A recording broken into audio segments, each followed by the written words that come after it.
The morning sun shone through the kitchen window as John Miller sipped his coffee. He watched his twin daughters, Lisa and Amy, pack their backpacks for a hike. At 17, they were the spitting image of their mother. Same brown hair, same smile, same curious eyes that wanted to explore everything.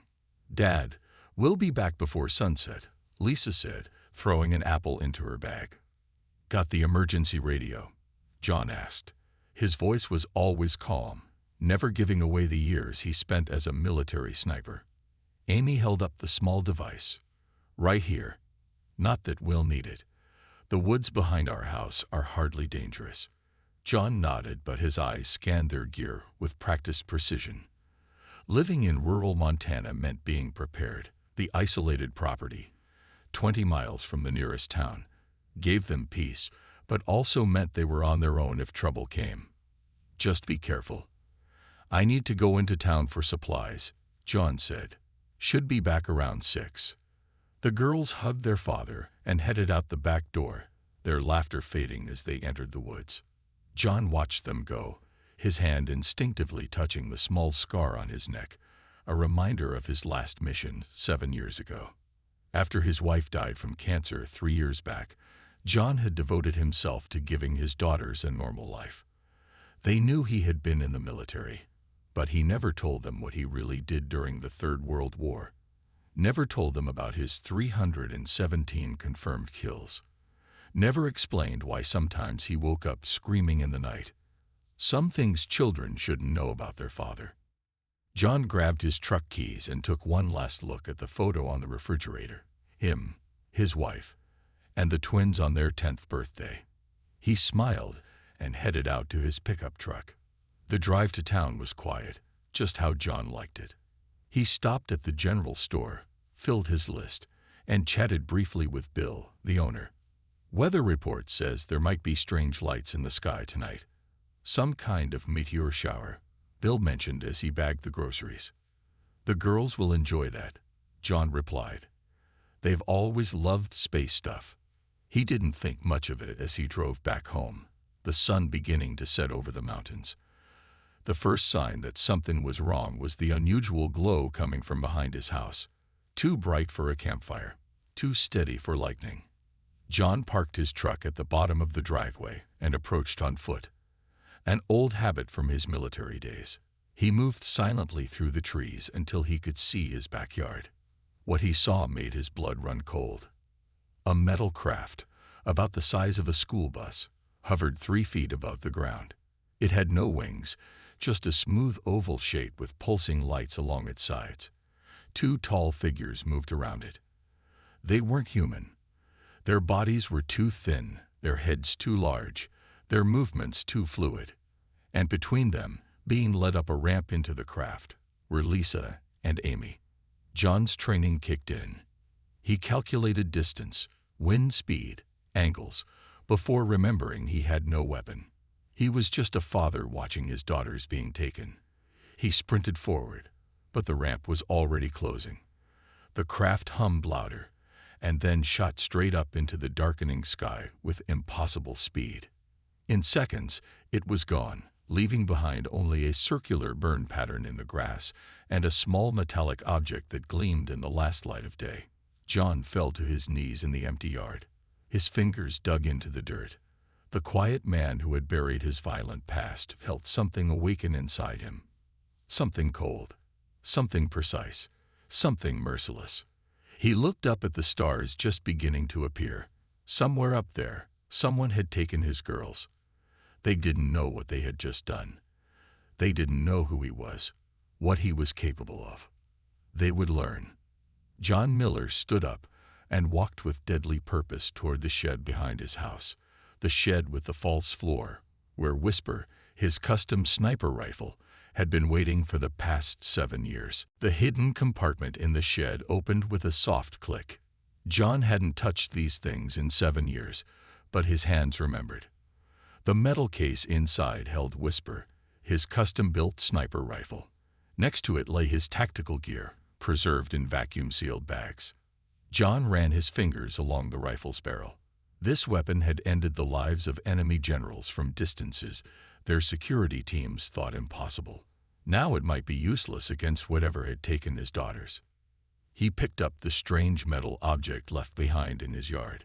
It was small, about the size of a coin, with odd markings that seemed to shift when he wasn't looking directly at them. He slipped it into his pocket and continued preparing. By dawn, John had transformed. The quiet father was gone. In his place stood the man the military had codenamed Ghost. He wore his old combat pants and a black thermal shirt. His face was hard, eyes focused and cold. The sound of vehicles approaching made him tense. 3 black SUVs rolled up his driveway. Men in suits stepped out, led by a stern woman with short gray hair. "Mr. Miller," she called out. "I'm Agent Carol Harris, National Security Agency. We need to talk about what happened here last night." John watched from the window, whisper in hand. He could drop all 8 agents before they reached the porch. But they might have information. "How did you know?" he asked after opening the door. "We've had reports of similar incidents across the country," Harris explained once they were inside. 17 abductions in the past week, all following the same pattern. John placed the metal object on the table. "They left this." Harris's eyes widened. She pulled out a device and scanned it. "This confirms it. It's the same as the others. Definitely not from Earth." "You know who they are," John said. It wasn't a question. Harris hesitated, then nodded. "We've been monitoring them for decades. They call themselves the Zenturian Collective, a vast empire spanning hundreds of star systems. And they're taking humans. Yes, we don't know why. Our diplomatic channels have been attempting contact. But diplomatic channels," John repeated, his voice flat. "While they take our people, my daughters." Another agent stepped forward. "Mr. Miller, we understand your concern, but we need you to let us handle this. The situation is delicate." "Do you know who I am?"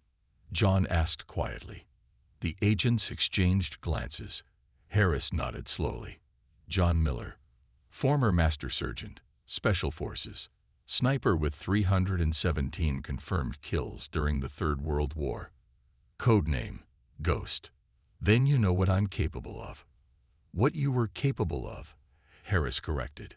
"That was years ago, and this isn't some human enemy. These are beings with technology far beyond ours." John's phone rang. The caller ID showed Greg Harper, his old spotter from the war. "I need to take this," John said.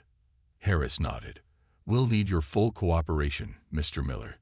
This is bigger than just your daughters now." John stepped outside to answer the call. Greg's voice came through, urgent and low. "John, I heard about your girls. I'm so sorry. Listen, I'm at Apex Space Industries now. We've been studying their tech. The company has a prototype ship based on salvaged alien parts. It can fly. Greg, I need that ship. That's why I'm calling. I can get you in, but it's risky. The government is watching everything."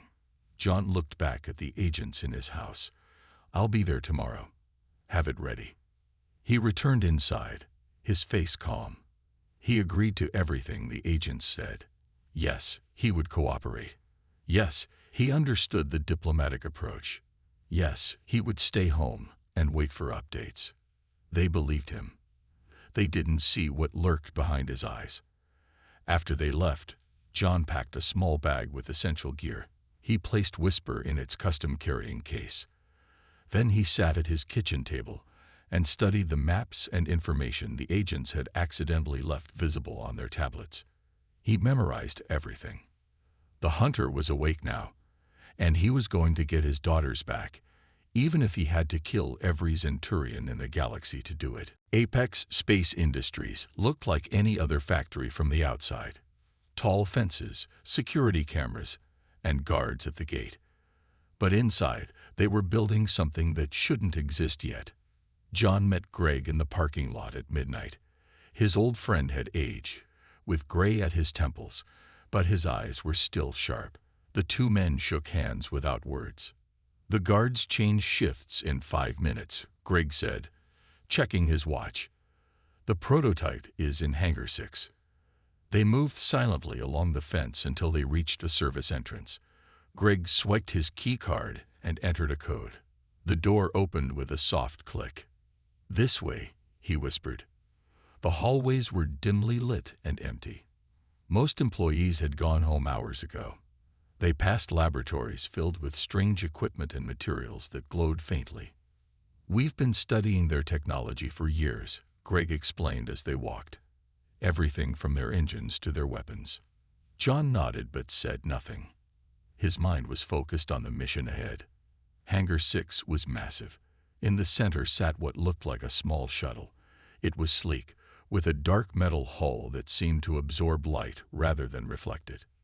"The Eclipse," Greg said with pride. "Built using reversed-engineered Centurion tech. Not as advanced as their ships, but it can travel through space. It even has a cloaking system that works most of the time." John circled the ship, studying it carefully. "Will it get me to where they took my daughters? That's the tricky part. We don't know exactly where they are, but we caught one of them last month." John's head snapped up. "You have one of them here." Greg nodded grimly. "In the holding area below. The higher-ups have been trying to communicate with it, without much success. Take me to it." The holding cell was underground, behind 3 security doors. The creature inside was tall and thin, with grayish-blue skin and large black eyes. It sat motionless on a bench, watching them enter. "It understands English," Greg said, "but barely speaks." John stepped close to the transparent barrier. "Where do you take humans after you capture them?" The alien tilted its head but didn't answer. "My daughters were taken 2 days ago. Twin girls. Where would they be now?" Still nothing.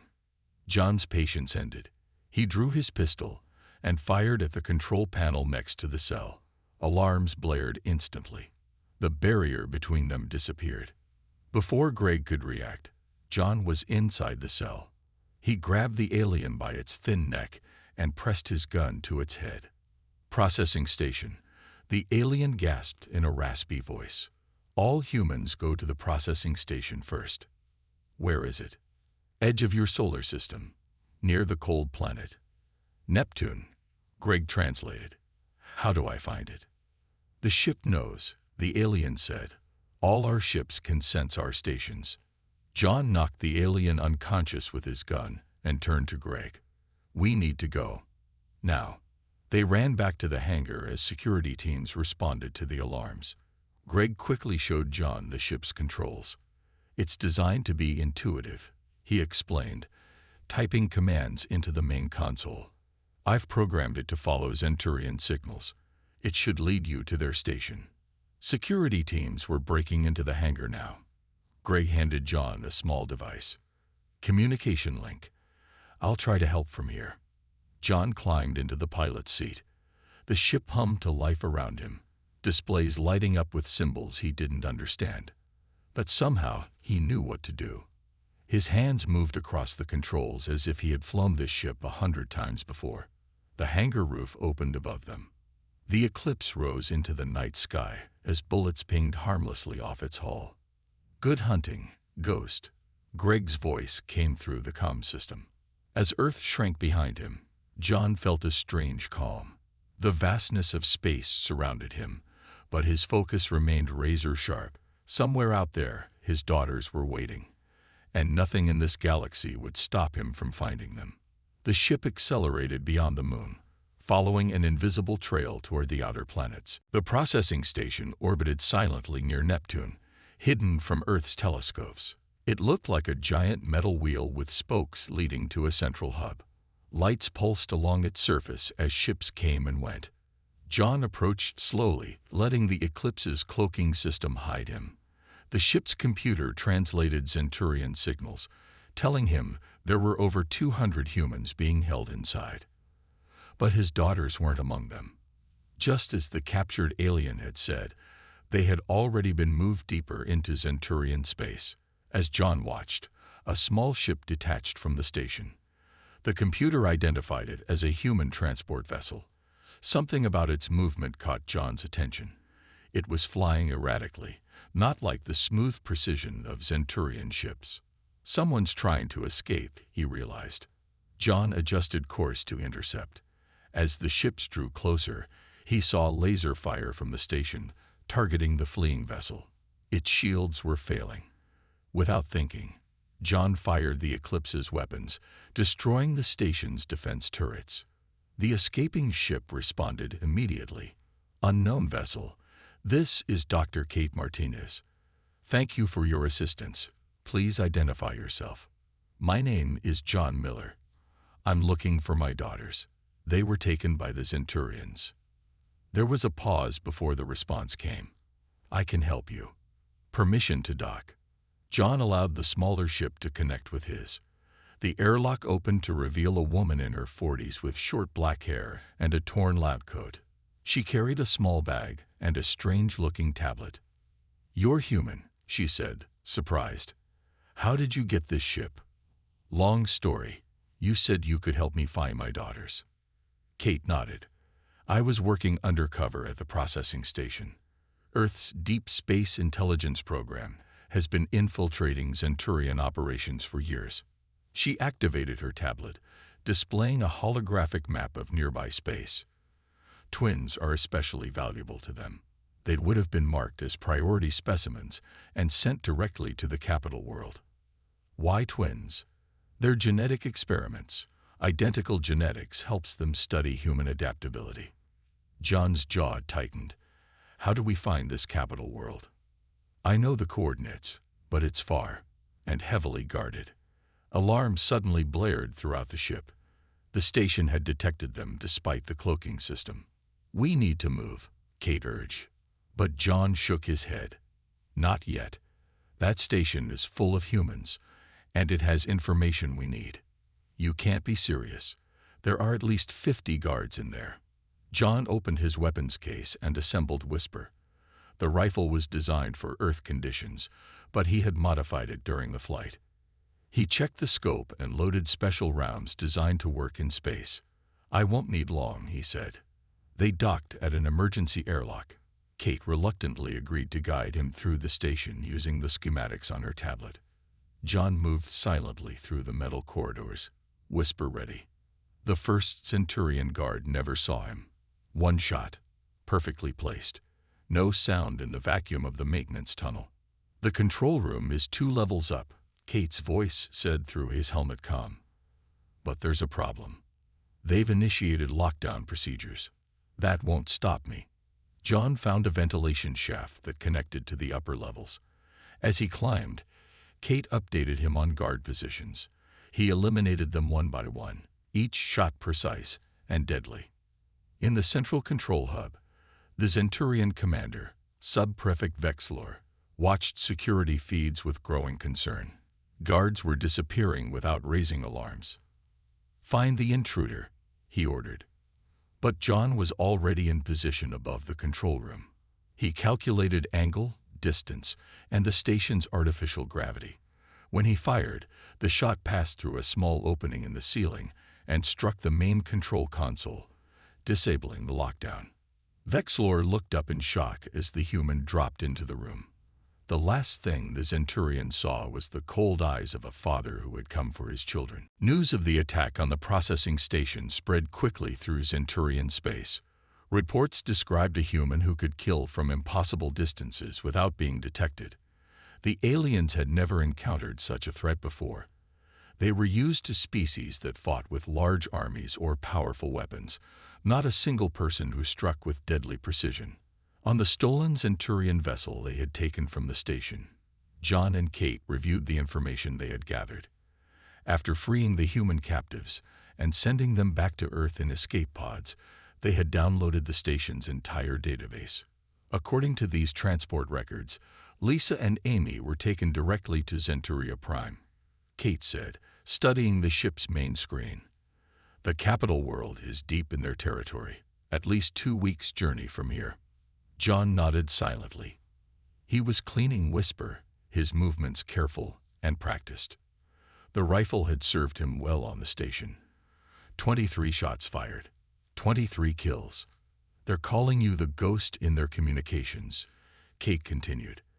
They've increased security at all their major facilities. They don't understand how one human could do so much damage. They'll learn, John said simply. The ship's sensors suddenly alerted them to another vessel approaching. It was larger than theirs, but not a military craft. When it hailed them, they hesitated before answering. A gravelly voice came through the speakers. Human vessel, this is Captain Krell of the Broken Chain. We mean you no harm. We have heard of your actions against the Zenturians. What do you want? John asked. The same thing you want, to hurt the Zenturian collective. Perhaps we can help each other. Kate looked at John. The Broken Chain is part of the Resistance. Different species who have been conquered by the Zenturians. They've been fighting back for years. John considered for a moment. We'll meet, but at a place of my choosing. They agreed to rendezvous near an abandoned mining outpost. John insisted on going alone first, leaving Kate on their ship with orders to leave if anything seemed wrong. Captain Krell was a reptilian being, tall and powerful with scales that shifted color in the light. When John entered the meeting room, he found the alien captain surrounded by 6 others of different species. All carried weapons, but they kept them holstered. So you are the ghost, Krell said, yellow eyes studying John. You don't look like much. Neither do you, John replied calmly. Krell laughed, a strange hissing sound. I like this human. He has no fear. He gestured to his companions. We have all lost something to the Zenturians. Family. Worlds. Freedom. I just want my daughters back. And we want to help you get them. In return, we ask that you teach some of our fighters your ways. The Zenturians have never faced an enemy like you. They don't know how to defend against a sniper who can kill from beyond their sensor range. John thought about it. The Resistance had knowledge and resources he needed, and teaching others would not slow his mission. I'll show them what I know, but my daughters come first. Agreed, Krell said. We're headed toward the Zenturia system already. There's a research outpost there where they first process special specimens before sending them to the capital. Your daughters might be there. Back on his ship, John explained the alliance to Kate. She seemed relieved. The Resistance has been fighting for decades. They have inside information we need. Over the next days, as they traveled deeper into Zenturian space, John taught Krell's fighters the art of the sniper. Patience, calculation, the perfect shot. They were quick learners, especially a small avian species that could remain completely still for hours. Meanwhile, reports continued to spread about the ghost. Some Zenturian commanders dismissed them as exaggerations.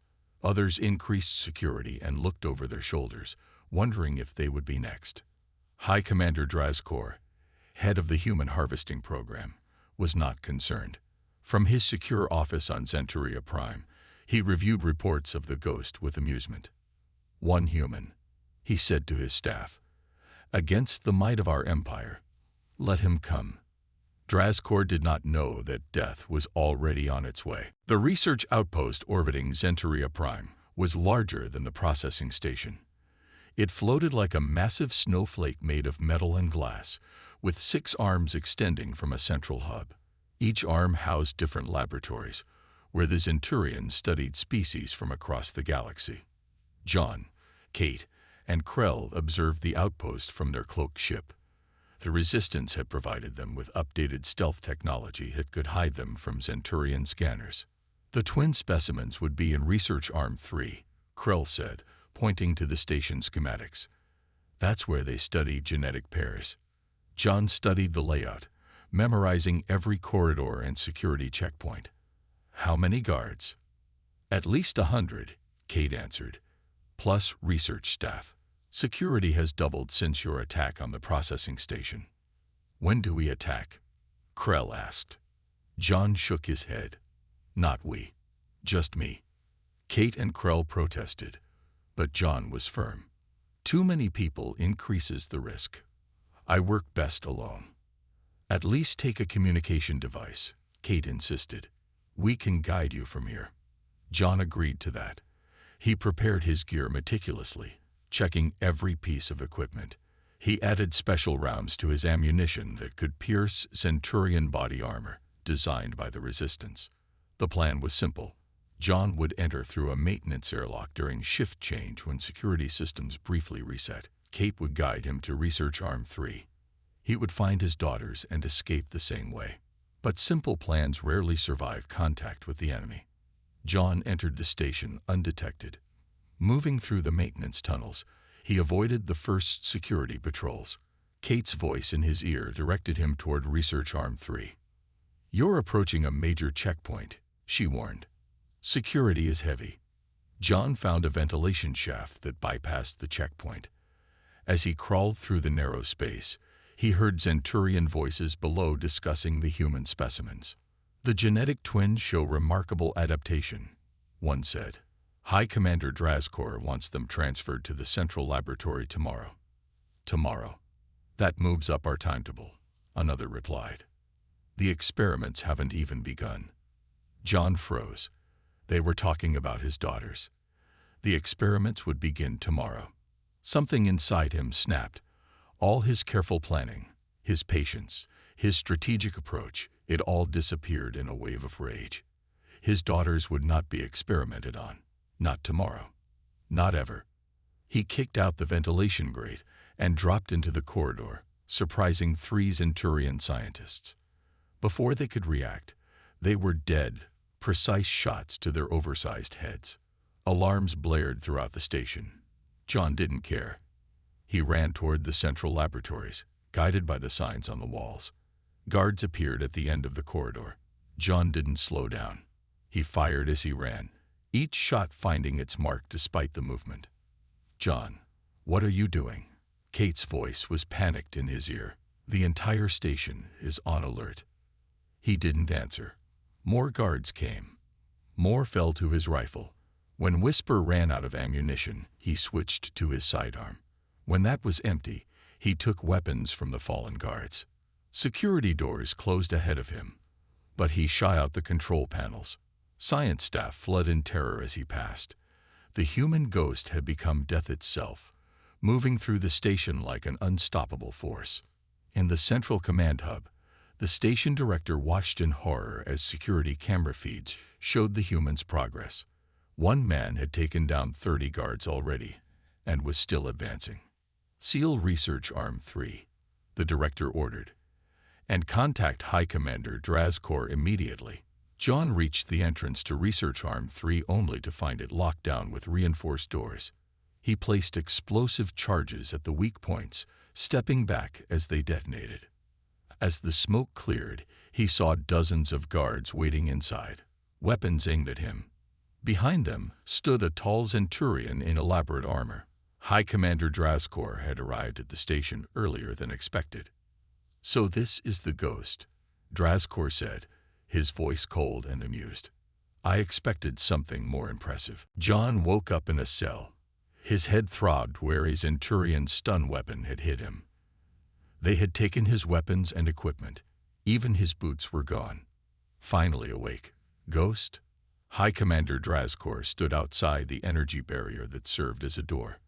"I wanted to meet the human who has caused so much trouble." John said nothing. He was calculating, studying the cell, looking for weaknesses. "Your silence won't save your offspring." Drazkor continued. "The twin specimens are quite valuable to our research. Their identical genetic structure helps us understand how humans adapt to different conditions." "Where are they?" John finally asked, his voice low and controlled. Drazkor smiled, revealing pointed teeth. "Closer than you think. I've moved them to the laboratory next to this holding area. You can hear them if you listen carefully." John strained his ears and caught what sounded like quiet sobbing. His daughters were alive and nearby. "I could kill them now," Drazkor said casually. "But that would waste valuable research material. Instead, I think I'll let you watch the experiments. It should be educational for you." The High Commander turned to leave. "Oh, and don't bother trying to escape. This cell was designed to hold much stronger species than humans." After Drazkor left, John examined every inch of his cell. The energy barrier was the only way in or out. The walls, floor, and ceiling were solid metal. There seemed to be no weaknesses. But John had been in worse situations during the war. He closed his eyes and remembered his training. Patience, observation, exploiting the smallest opportunity. An hour later, a Zenturian guard brought food. As the energy barrier briefly opened, John noticed it flickered in a specific pattern. Each time it activated or deactivated, there was a half-second delay in the bottom left corner. 2 more meal deliveries confirmed his observation. It was a flaw in the barrier's design. Small, but enough for someone with his training. That night, when the station entered its sleep cycle and the lights dimmed, John made his move. He removed a thin metal strip he had pried from his food tray and waited by the barrier. When the guard passed on his regular patrol, John called out as if in pain. The guard approached cautiously. "Human medical emergency," John gasped, clutching his stomach. "Something in the food." The guard hesitated, then activated his communication device. While he was distracted, John slipped the metal strip through the barrier at the bottom corner during the half-second delay in its cycle. This created a tiny disruption in the energy field. Not enough to escape, but enough to cause the system to auto-reset. When it did, John was ready. He lunged through the momentary opening and grabbed the guard before he could react. The guard's neck snapped with a quick twist. John took his weapon and access card, then dragged the body into the cell. Moving silently through the dimly lit corridors, John followed the sounds of quiet crying. 2 more guards fell to silent attacks before he reached the laboratory. Inside, Lisa and Amy were being held in separate glass chambers. They looked pale and frightened but unharmed. When they saw their father, their eyes widened with recognition and hope. John placed his finger to his lips, signaling for silence. Using the guard's access card, he deactivated the chambers. As the glass walls slid down, his daughters rushed into his arms. "Dad," Lisa whispered, "we knew you'd come." "How did you find us?" Amy asked, her voice shaking. "I'll always find you," John promised. "But we need to be quiet now. We're not safe yet." He checked the laboratory and found his gear, including Whisper, locked in a storage cabinet. Apparently, Drazkor had kept it as a trophy. John quickly assembled his rifle and checked that it was still functional. As they prepared to leave, the laboratory doors suddenly locked. Screens on the wall activated, showing High Commander Drazkor's face. "Did you really think I wouldn't be watching, Ghost?" he said. "I knew you would escape. Humans are so predictable when their young are threatened." Alarm sirens began to wail throughout the station. "Now," Drazkor continued, "let me show you what happens to those who challenge the Zenturian collective." The laboratory doors, locked tight as gas, began to pour through the ventilation system. John quickly tore strips from his shirt and gave them to his daughters. "Cover your mouths and noses," he ordered. "Breathe shallow." He scanned the room, looking for a way out. The ventilation ducts were too small for even Lisa and Amy to crawl through. The doors were reinforced. The walls were solid. But John noticed something. The floor beneath one of the examination tables had a small maintenance hatch, likely for accessing wiring and plumbing. "Help me move this," he told his daughters. Together, they pushed the heavy table aside. The hatch was barely big enough for a person to fit through, but it was their only chance. John pried it open with a surgical tool from a nearby tray. "You go first," he told Amy, then Lisa. "I'll follow." The girls squeezed through the opening. John grabbed Whisper and followed, pulling the hatch closed behind him just as the gas filled the laboratory. They found themselves in a narrow maintenance tunnel that ran beneath the entire research arm. Dim emergency lights provided just enough illumination to see. "Stay close," John whispered. They crawled through the tunnel, hearing alarms and footsteps above them. John's military training told him they needed to reach an external access point. All space stations had them for emergency repairs. After several minutes of crawling, they came to a junction. John hesitated, then heard Kate's voice in his head, remembering the station layout she had shown him. Left would take them toward the central hub. Right would lead to the outer hull. This way, he said, turning right. The tunnel ended at a small airlock designed for maintenance drones. It could fit one person at a time. Through the small viewport, John could see space and the docking area where supply ships attached to the station. Listen carefully, he told his daughters. We need to get to one of those ships. The airlock will cycle each of us out. There's no gravity out there, so use the handrails to pull yourself to that closest ship. He pointed to a small transport vessel about 50 yards away. Dad, we're scared, Lisa said. I know, but you're strong. Stronger than you know. John looked at his daughters with pride. I came across an entire galaxy for you. We're not giving up now. A loud bang from behind meant the Zenturians had discovered the maintenance tunnel. They had only minutes. John helped Amy into the airlock first. The cycle was quick, and through the viewport, he watched her push off toward the ship. Lisa went next, following her sister's path. Just as John prepared to enter the airlock, the tunnel behind him burst open. Centurion guards poured in, led by High Commander Draskor himself. There's nowhere left to run, Ghost, Draskor said. John raised whisper. I'm not running anymore. The first shot hit Draskor's shoulder, spinning him into his guards. The second shot broke the light fixture above them, plunging the tunnel into darkness. In the confusion, John slipped into the airlock and started the cycle. As he floated toward the ship, he saw his daughters had already reached it. They had managed to open the external hatch and were waving to him. Behind him, more guards in spacesuits emerged from the station. They fired energy weapons that lit up the darkness of space around him. John pushed harder, propelling himself the last few yards to the ship. His daughters pulled him inside, and they sealed the hatch. Do you know how to fly this? Lisa asked. John looked at the controls. They were similar to the Eclipse. Yes. Hold on. The ship detached from the docking clamps and accelerated away from the station. Pursuit vessels launched immediately, their weapons charging. But before they could fire, the space around the station lit up with explosions.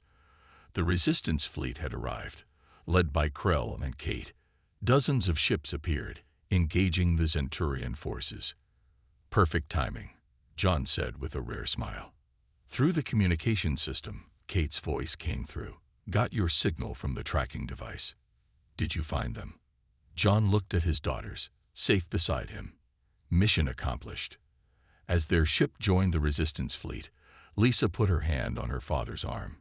Dad, are we going home now? John nodded. Yes, we're going home. Behind them, the research station burned, and a message spread across the galaxy. Humans were not to be harvested. Not while fathers like John Miller watched the stars.